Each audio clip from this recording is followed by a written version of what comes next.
રાજકોટ શહેર ગાંધીગ્રામ પોસ્ટેના 2017ના ડબલ મર્ડરના આરોપી તેમજ અમદાવાદ શહેર કાગડાપીઠ પોલીસ સ્ટેશનના 2014ના મર્ડરના આરોપીઓ 3 આરોપીઓ છે. આ ત્રણેય આરોપીઓ છેલ્લા 3 વર્ષથી રાજકોટ તથા અમદાવાદ મધ્યસ્થ જેલ ખાતેથી 3 વર્ષથી પેરોલ જમ્પ હતા. જેમના નામ છે જાવેદ મુસા કામદાર, મોહમ્મદ નફીસ ઉર્ફે બાબા ઉર્ફે નઝીર મોહમ્મદ જાવેદ મુસા મેમણ તથા મોહમ્મદ હુસેન ઉર્ફે રાજા જાવેદભાઈ કામદાર. આ ત્રણેય આરોપીઓને પકડવા રાજકોટ શહેર પેરોલ ફોરલો ટીમ સતત પ્રયત્નશીલ હતી અને પેરોલ ફોરલો ટીમના પીએસઆઈ જગત તેરૈયા તથા તેમની ટીમ દ્વારા આ ત્રણેય આરોપીઓને ટેકનિકલ સોર્સ તથા હ્યુમન ઇન્ટેલિજન્સની મદદથી પકડવામાં આવેલ છે.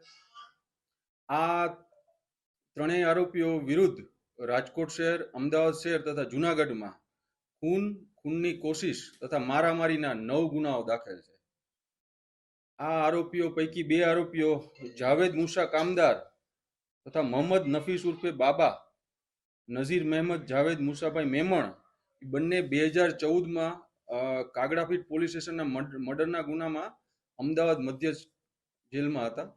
ત્યારે તેઓએ 2017માં પેરોલજમ થયા હતા અને એ પેરોલજમ દરમિયાન તેઓએ ગાંધીગ્રામ પોલીસ સ્ટેશન વિસ્તારમાં ડબલ મર્ડર કરેલ છે. હાલ આ ત્રણેય આરોપીઓને પકડી અને અમદાવાદ તથા રાજકોટ મધ્યસ્થ જેલ મોકલવાની તજવીજ ચાલુમાં છે.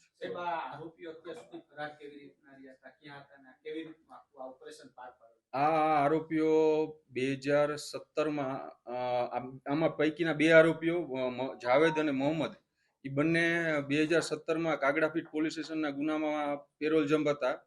એ દરમિયાન તેઓએ મર્ડર કર્યું.